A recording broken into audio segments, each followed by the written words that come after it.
La primera diapositiva nos muestra el sistema de escuela nueva. Sistema. Esto viene por guías, entonces vamos a trabajar la guía número uno. ¿Por qué las escuelas rurales deben ofrecer estrategias innovadoras y que además sean flexibles? Entonces, acá tenemos que para mejorar la calidad de la educación y evitar el fracaso escolar. Entonces, en esta diapositiva pues se puede leer, ¿no?, que las comunidades rurales tienen unas características que son muy propias, y es que la gente que trabaja en el campo tiene una realidad que es diferente al pueblo, que es diferente a la ciudad, y necesita que la escuela se esté mutando, esté cambiando, se esté renovando todos los días, todas las noches. Hay que tener en cuenta estas realidades. Mire, hay una ubicación dispersa de personas en las zonas, o sea, la gente vive a una hora de la escuela, de un vecino a otro, incluso hay hasta 2 horas de camino por trochas, cruzando ríos, cruzando quebradas, montañas. Entonces, pues, niños y niñas que participan en labores de campo. Los que están en el campo, los que han estado en el campo, se dan cuenta que pues eh, todos trabajan, todos trabajan en las labores del hogar, en las labores del campo. Todo el mundo tiene su, su labor, tiene su responsabilidad, tiene su razón de ser, tiene por qué pararse temprano. Eso, ahí todos tienen trabajo. Bueno, sea en el campo, en épocas de cosecha, a veces la situación climática. Mire, a veces simplemente llueve, crece la quebrada, crece el río y los niños no pueden llegar. Entonces, todos esos factores dificultan la asistencia, ¿sí?, a la escuela. Por eso hay estrategias del autocontrol de asistencia para saber cuánto tiempo estoy yo en la escuela, eh, no para ponerle fallas allá en el boletín, sino para comprender y entender esa realidad del estudiante y poder ver de qué manera se puede utilizar la estrategia, la técnica necesaria para que esa persona asimile un conocimiento, para que, bueno, hoy diríamos un derecho básico del aprendizaje, para que pues aprenda con H intermedia mmm, ese conocimiento, esa habilidad, ese pensamiento, esa destreza para su vida, para que solucione problemas que son diarios de su diario vivir. Entonces, eh, cal también tenemos calendarios y horarios rígidos. Bueno, eh, estos calendarios, estos horarios rígidos, hay que revisarlos, ¿no? Estando en el campo, mirando los niveles de ruralidad, porque es que hay que decir algo. Mire, hay veredas, hay situaciones, es que en donde no llega ni la señal de la Santa Cruz, o sea, ay Señor bendito, Dios mío bendito, como dice una doctora por ahí. Hombre, las cosas se complican y se complican bastante con esto de los calendarios y los horarios rígidos. Esto es para el que es empleado, pues sí tendrá su calendario y tendrá su horario rígido.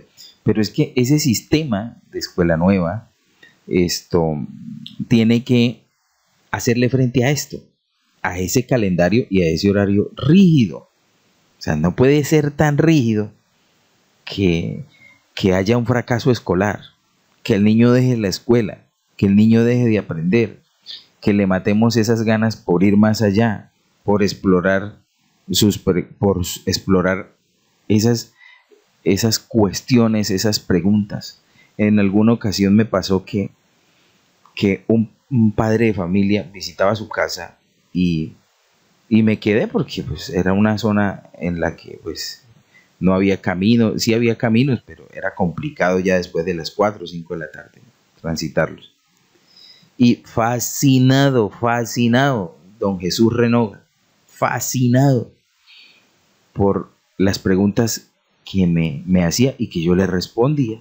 Para mí era algo como tan básico, pero para él era un descubrimiento, un mundo nuevo. Ese cerebro de ese señor, de ese padre de familia, actuaba como actúan los cerebros de los niños también. O sea, tenía una pasión, unas ganas de descubrir.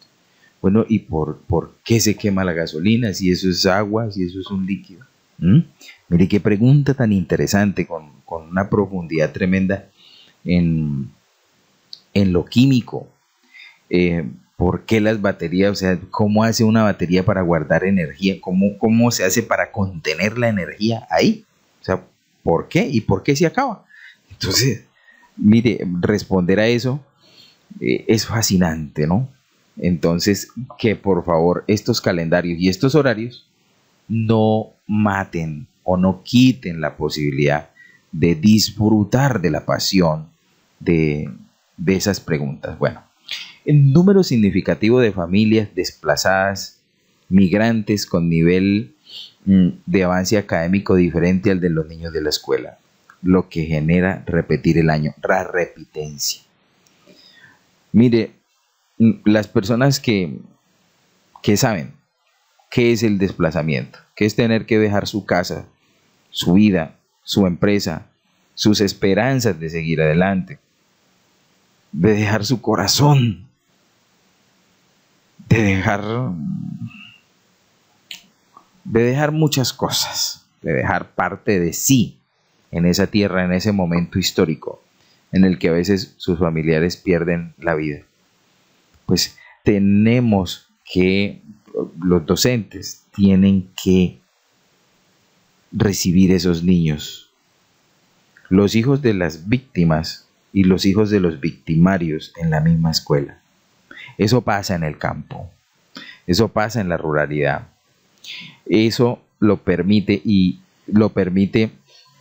el sistema de escuela nueva. Entonces, ¿por qué las escuelas rurales deben ofrecer estrategias? Por Dios, para mejorar esa calidad de la educación y evitar el fracaso escolar de todas. Padres de familia que han cursado pocos años de educación, por lo cual no motivan a sus hijos a seguir estudiando. No, mijo, eso póngase a trabajar, más bien miremos a ver cuántas vaquitas, cuántos marranos, pues se puede usted cuadrar este año. Esa motivación, eso hay que tenerlo en cuenta, porque estudiar no da plata.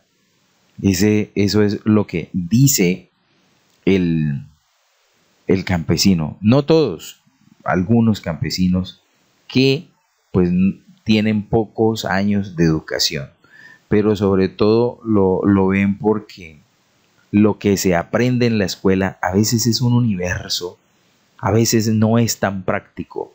Y de ahí las actividades, la actividad A, B, C y D, actividad básica, práctica, actividad de aplicación y la actividad de recuperación, que a veces dicen, no, esa no sé qué. Pero bueno, ya sabemos que este sistema es flexible y que todo depende de la realidad que estemos viviendo. Entonces, mire, frente a este panorama, lo que se busca es innovación, estrategias para flexibilizar y evitar al máximo el fracaso escolar. Vea, pasemos a esta segunda diapositiva.